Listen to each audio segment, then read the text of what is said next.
Welcome to Evilive, the live media commentary show that answers the question, why the Turners trust anyone ever? Subscribe if you're new to the channel, because today we are reviewing Servant, season 4, episode 7, Myth. We'll get there eventually. All right, so my initial thoughts of this episode are, what the fuck are you doing? I've been following this show for 3 full seasons, and every episode has kept me engaged and interested.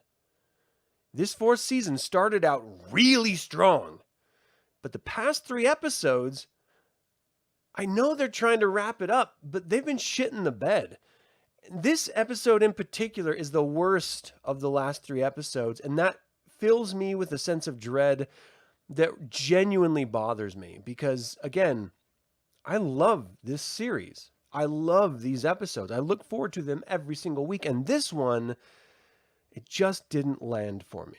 So let's get into it. This is directed by Ishana Knight Shyamalan, written by Henry Chasen and Ishana Knight Shyamalan.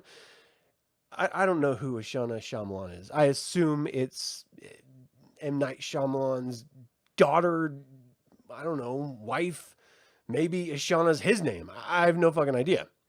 All I know is that this is suffering from too many fingers in the pot.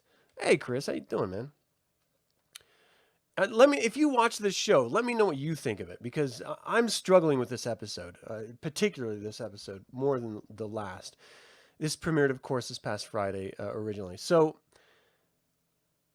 nothing much really actually happened other than the Turners are still experiencing the same discord that they have been for the entire season and arguably the entire past 2 seasons, dealing with Leanne, who is coming into these sort of supernatural powers.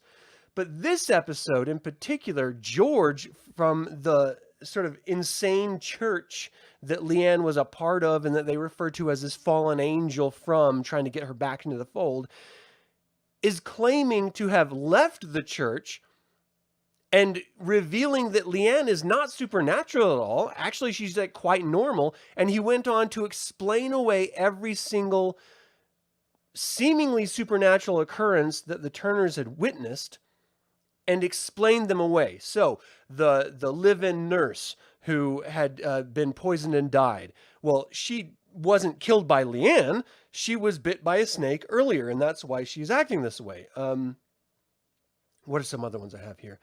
Let's see. Since Dorothy's 2011 beauty pageant interview, Leanne has particularly seen Dorothy as a loving mother that she never had. Julian and Sean's loss of taste, last winter was merely Leanne putting a pill in his dinner, causing the loss of taste. It's like explaining away all of this stuff, including Jericho, this magical baby that appeared out of nowhere.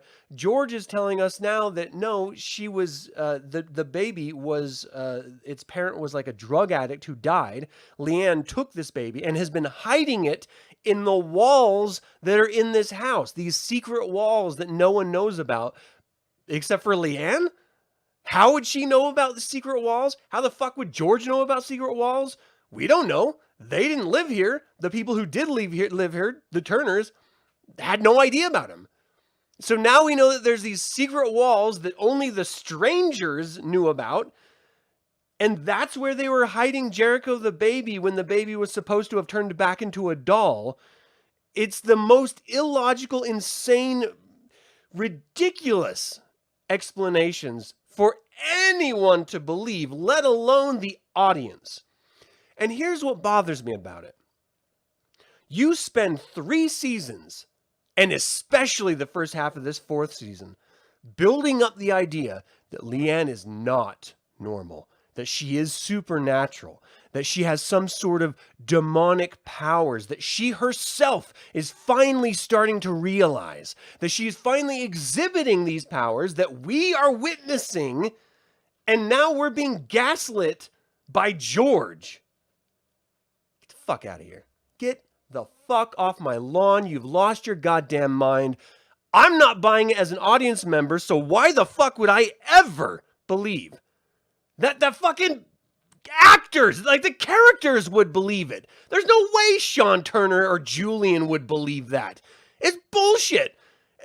As much torture as they're experiencing from Leanne, why would they then side and accept George's explanation for anything but obvious bullshit? Obvious. But they believe it. And why? Lazy writing. That's why. Because we want to progress the story in a way that allows this weird cult to come in and take away Leanne without leaving any psychological or emotional damage with the Turners. The only problem with that is they've already accepted that and have been actively helping you. So there's no need to lie to them. There's no need to try to convince them that Leanne is like some sort of like a normal person. You know, everything that has been happening is just normal, mundane things. And she's not this weirdly powerful creature that you're terrified is going to cause like the second coming or the apocalypse or something that you've been preaching for the past 3 seasons. But now we're supposed to believe? Get the fuck out. Get the fuck off my lawn. I can't accept... It's the most absurd written choice I have ever seen in a TV series. And I know there's an asshole out there that's like, oh, this is great writing. Oh, they're keeping me at the edge of my seat. How could I possibly think this or that? What would I ever do? Fuck you. You're an asshole and an idiot if you believe this shit. And if you're writing this and you're sitting in the writing room and you're thinking, this is a very interesting choice. Let's do this because we're going to add complexity when there's 3 episodes left of the entire show's life. Now you're going to add this in? I've been fucking waiting for every season to come out because this show is the best written, best filmed, best acted in fucking thriller that has ever been on TV since Alfred Hitchcock Presents, and now you're gonna shit the bed? Come on! Can't you stick the landing? It drives me goddamn crazy. I'm not expecting like the best written show on planet Earth, but I am not expecting it to suck ass. Not after 3 seasons of being great. Not after the half of the first season being great. Now you're gonna shit the bed? Okay. Let me calm down for a second. So, on top of all of that, they close. So now I'm in full fury mode. I don't know if you can tell or not.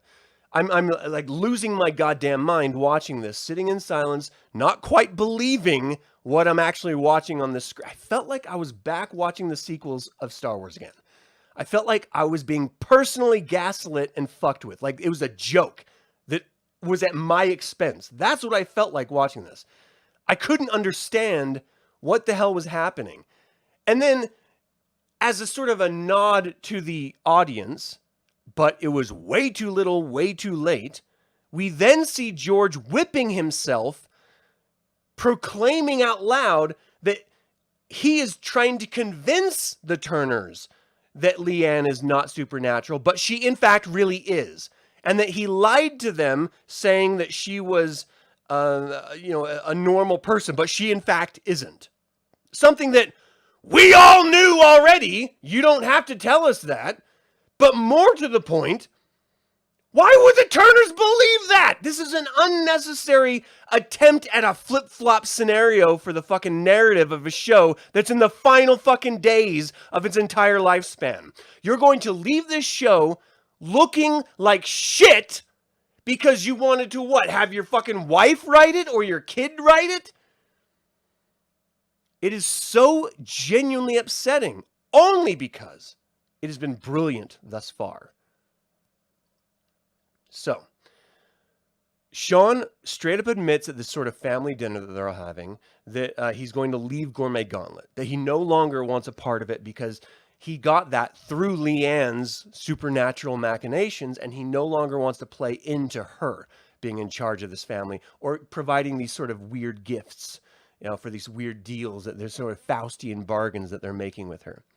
This upsets Leanne so much that she warns the Turners to be very careful, that they should not push her too far. She loves this family, but she will burn it down, is the sort of subtext here. there have been seasons where Dorothy has literally beat Leanne, physically assaulted her, locked her in their attic, like trapped her, like tortured her. And now they're all afraid of her?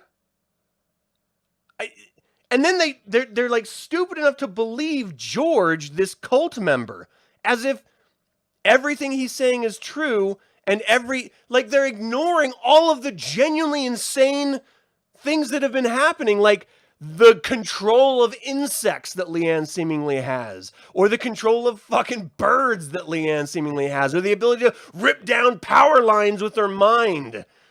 Yeah, let's ignore all that because this asshole claims to have left his fucking church because he's wearing blue jeans. And that was literally the change in the character. They're like, he's wearing slacks when he's in the cult.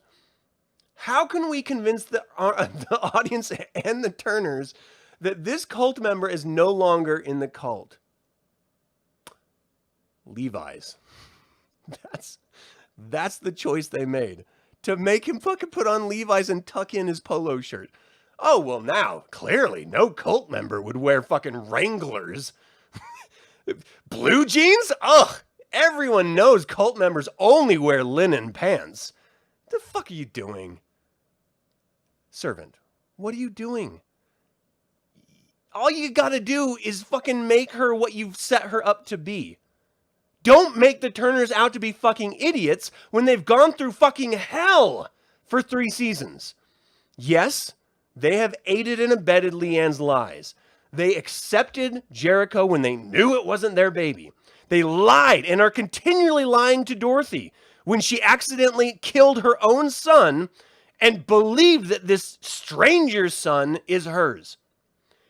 But you can't tell me that Leanne knows about secret fucking doors like she's, I don't know, now I can't even think of his goddamn name, the fucking, the Bates Motel, and she's like hiding in the walls watching them undress or something.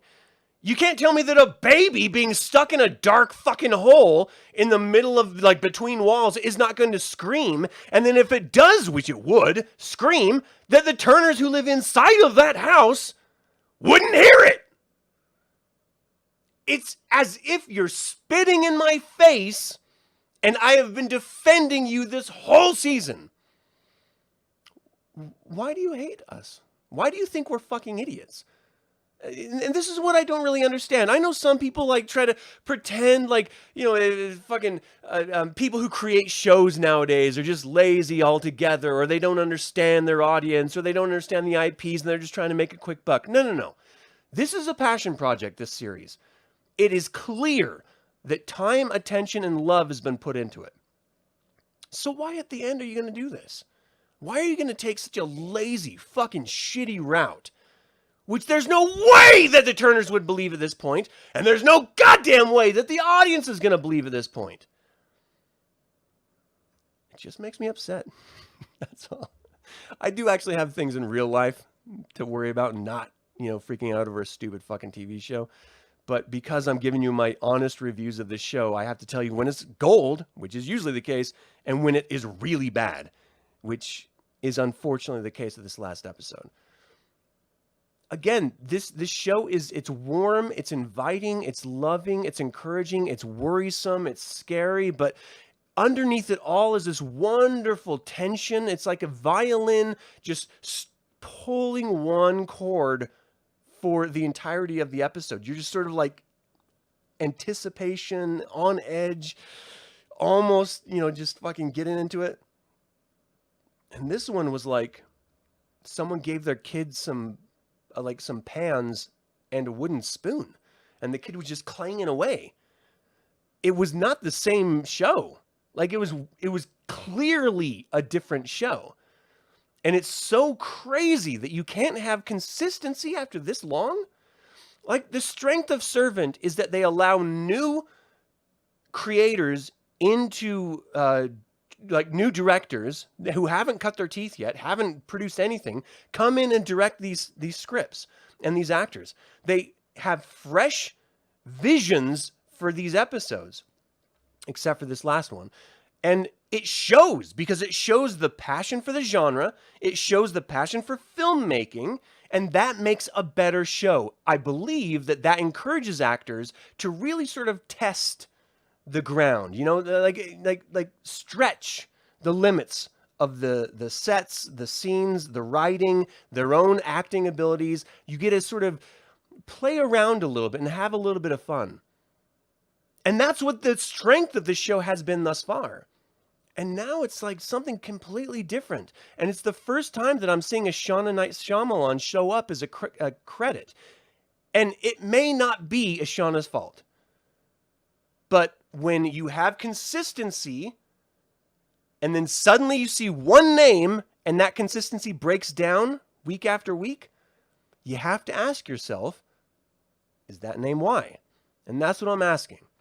So the episode is named Myth, because it's George, this cult member, who's trying to convince the Turners that he's no longer a cult member and that Leanne is just normal. Too little, too late. It's fucking stupid. You didn't realize it was different directors all the time. Yeah, no, it's great though. Like, that's the strength of it. But it drives me nuts. So ultimately, it was like the entire episode was very, very strange. You know, we just have this continuous discord of Leanne trying to connect with Dorothy and maintain the semblance of the family structure that she has sort of cemented in the third season. And the Turners actively opposing that because of what she overtly did, attempting seemingly to kill Dorothy and failing to do so, but like literally making her fucking wheelchair bound by like a paraplegic or something, unable to move her legs and stuff. How could you possibly think, like, how damaged is Leanne that she does not see that her actions have consequences, that her behavior is a direct result of how the Turners react to her and treat her overtly? They've told her to her face. They've been passive aggressive with it. Everything. Like, and I get, like, you want a character to be sunken into their own space so much, then it explains their actions. But at some point, you really have to pay that off. You know, pay it off in the way that either they fall from grace and they realize it, like there's growth in the character. But the only growth that we see in Leanne, and certainly on reflection after this season is sort of set up, is that she wanted something, she got that something, and now she's abusing that something, and she's not learning anything from it. That's not growth. That's reduction. She's being so selfish that she's like a narcissist. She doesn't see the forest for the trees. She only sees her own feelings and not the feelings of those around her. She's like a sociopath almost. And that would make sense, except for that you set up a completely different character for 3 seasons. You can't just flip a switch and make us follow you.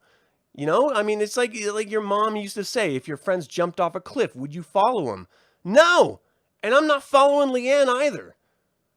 And you are the ones writing it. You are the ones leading it. You're the ones making the choices. So what are you doing? You don't have to do it. You don't have to turn your audience against you.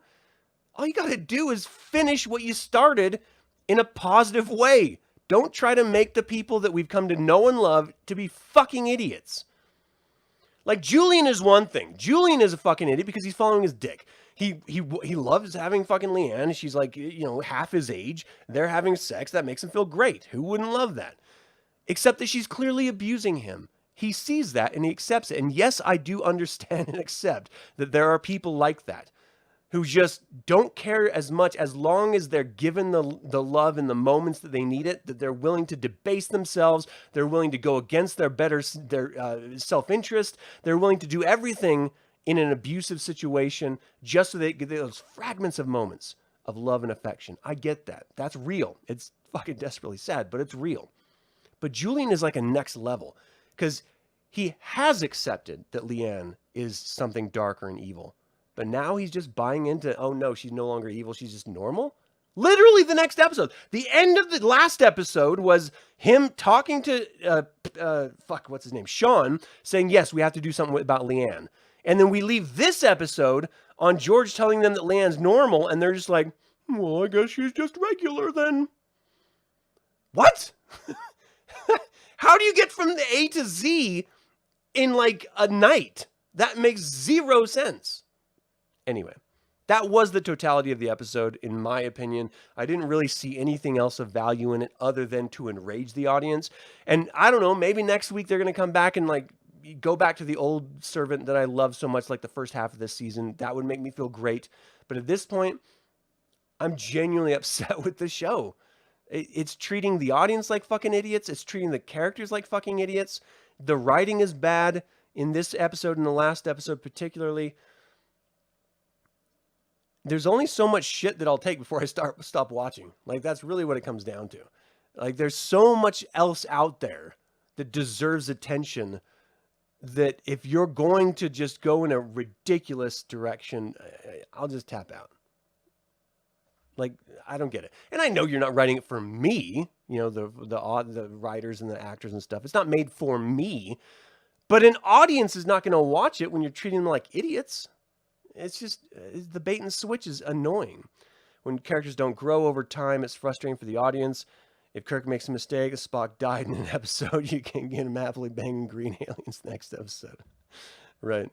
I mean, if it was Kirk, I'd probably believe it still. But your point is valid. Very valid point, man.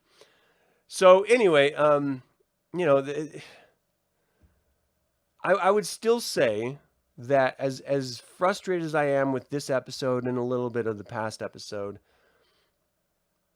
you know, if you're given an opportunity of watching the first 3 seasons, it's definitely worth it. The first half of the season was great. It's just, they're not really sticking the landing. And let's be honest, not a lot of shows do. You know, I mean, arguably one of the greatest sitcoms that have ever been on TV, in my opinion, Seinfeld, it didn't really stick the landing. They didn't really have an out, but, you know, they decided to just stop while they were doing great, and they made the best out that they could write. And it just didn't work. Okay, but you have all of the seasons before it to sort of enjoy and celebrate. And that's really what I'm seeing. That's sort of the tone that I'm taking for this thus far, is that this may not be great right now, but we have everything else that came before it, that preceded it, that was genuinely great. And so I still have to just sort of in my head rationalize, maybe it's an off episode, maybe the writing was just bad in this episode, because they do have new directors come in each time. Maybe the next one's going to be great. Fingers crossed. So, what did you all think of this episode? Am I off base? Am I like reading into it something that's not really there? I would really love to hear what you have to say about it. Yeah, Seinfeld bloopers are great, dude. I mean, Seinfeld's just great. It's like The Office, you know. It's comfort food. It's great. It's good for your soul, for real. All right, let me know. I hope you guys have a fantastic week. You know, one episode notwithstanding, it's still a good show. It's just, you know, not every episode's gonna be gold, and this one wasn't. So I ended up giving. I look really red in my camera. I don't know if it's because I'm like angry or what. My inner demon's coming out. I ended up giving this 3 out of 5 evil eyes. That is the lowest rating I've ever given this show by like 2 evil eyes. Like, it's almost always gold. And that's why this one hurt me so much, is because it was so not up to par. Again, don't know why. Don't know if it was because of Shyamalan or not, but it just did not land. Not for me anyway. So anyway, have a great week, everyone. And as always, remember that evil spelled backwards is live. So get out there and be evil.